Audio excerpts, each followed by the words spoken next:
সাবেক প্রধানমন্ত্রী বেগম খালেদা জিয়ার স্মরণে দুপুরে অনুষ্ঠিত হবে নাগরিক শোকসভা।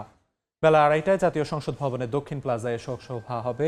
আয়োজকদের পক্ষ থেকে জানানো হয়েছে এটি কোনো রাজনৈতিক কর্মসূচি নয়, বেগম জিয়ার প্রতি জাতীয় পর্যায়ে শ্রদ্ধা নিবেদনের জন্য মানবিক এই উদ্যোগ। শোকসভায় উপস্থিত থাকবেন বিএনপির চেয়ারম্যান তারেক রহমান সহ জিয়া পরিবারের সদস্যরা। এছাড়া অতিথি হিসেবে থাকবেন বিভিন্ন দলের রাজনৈতিক নেতৃত্ববৃন্দ সহ নানা শ্রেণী পেশার মানুষ। বেগম খালেদা জিয়া 1946 সালের 15 আগস্ট জন্মগ্রহণ করেন, মারা যান গত বছর 30 ডিসেম্বর। তিনবারের এই প্রধানমন্ত্রীর হাত ধরেই সংসদীয় গণতন্ত্রের যুগে পা রাখে বাংলাদেশ।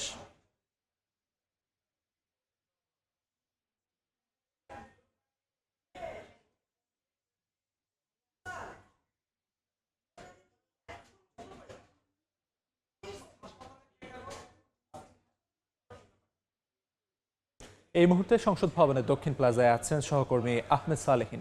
সরাসরি যাচ্ছি তার কাছে। মরহুমা বেগম খালেদা জিয়ার আজকে শোক সভা বা নাগরিক যে শোক সভার আয়োজন করা হয়েছে সংসদ ভবনের দক্ষিণ প্লাজায়, এবং সেটি আজকে দুপুর 2:30টায় শুরু হওয়ার কথা রয়েছে। কিন্তু এর আগেই এই নিরাপত্তা যে চাদরে ঢেকে দেওয়া হয়েছে সংসদ ভবন এলাকা এবং আশপাশের যারা আসছেন বিভিন্ন বিশিষ্টবর্গ যারা রয়েছেন ব্যক্তিবর্গ, তারা কিন্তু ইতিমধ্যে এই সংসদ ভবন এলাকায় আসতে শুরু করেছেন। আমরা দেখতে পাচ্ছিলাম যে বিভিন্ন শ্রেণী পেশার মানুষ আজকে এই সংসদ ভবনের দক্ষিণ প্লাজার দিকে আসছেন। যদিও এখনও পর্যন্ত কিন্তু মূল গেট যেই কয়েকটি গেট আছে সেগুলি কিন্তু এখনও খোলা হয়নি, অর্থাৎ একটি গেট দিয়ে এখন আপাতত যারা আসছেন বা এই সংসদ ভবনের কর্মকর্তা কর্মচারী বা অন্যান্য যারা রয়েছেন এবং আইন শৃঙ্খলা রক্ষাকারী বাহিনী যারা ঊর্ধ্বতন কর্মকর্তা যারা রয়েছেন তারা এখানে আসছেন।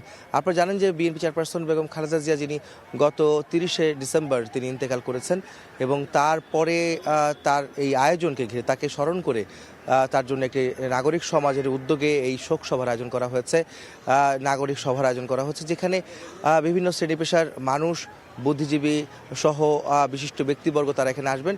আর মূলত এই অনুষ্ঠানে সভাপতিত্ব করবেন প্রধান বিচারপতি জিয়ার মোদাচ্ছের হোসেন এবং সৈয়দ জিয়ার মোদাচ্ছের হোসেন, তিনি সভাপতিত্ব করবেন। এবং এই অনুষ্ঠানে গতকালকে কিন্তু সংবাদ সম্মেলন হয়েছিল যেখানে ডক্টর মাহবুবুল্লাহ তিনি প্রেস কনফারেন্সে জানিয়েছিলেন যে এই অনুষ্ঠানটি ঘিরে সব ধরনের শ্রেণী পেশার মানুষ এখানে আসবেন, তারা বেগম জিয়াকে স্মরণ করবেন এবং তারা তাদের বক্তব্য তুলে ধরবেন, সেই বিষয়গুলো কিন্তু তিনি জানিয়েছিলেন।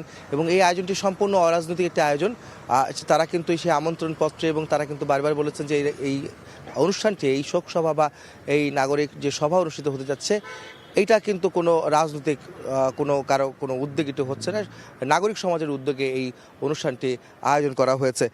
আমরা একটু বলে রাখতে চাই যে আজকে দুপুর 2:30টা নাগাদ এই নাগরিক শোক সভাটি অনুষ্ঠিত যাবে এবং তারপরে আসলে সবাই দক্ষিণ প্লাজায় একটি বিশাল আয়োজন করা হয়েছে। যদিও আমরা এখনও ভিতরে প্রবেশ করতে পারিনি, দুপুর 12:30টার পরে আমাদের ভিতরে যাওয়ার অনুমতি দেওয়া হয়েছে এবং তারপরে আমরা আসলে ভিতরের অবস্থাটা বলতে পারবো। তবে বাইরের থেকে যেটুকু দেখা যাচ্ছে তাতে করে যে এখানে বিশাল যে প্যান্ডেল এবং চেয়ার টেবিল যে বসানো এবং যারা গেস্ট অর্থাৎ অতিথি যারা আসবেন তারা কোথায় বসবেন, কোথায় আলোচনা করবেন, সেই বিষয়গুলি কিন্তু এখন ইতিমধ্যে প্রস্তুত করা হয়েছে।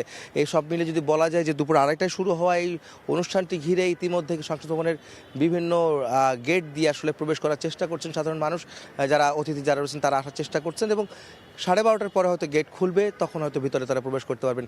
তো এই ছিল আমার কাছে জাতীয় সংসদ ভবনের সামনে থেকে নাগরিক শোক সভার সবশেষ খবর। জাতীয় সংসদ ভবনের সামনে থেকে সবশেষ খবরাখবর জানাচ্ছিলেন সহকর্মী আহমেদ সালেহিন।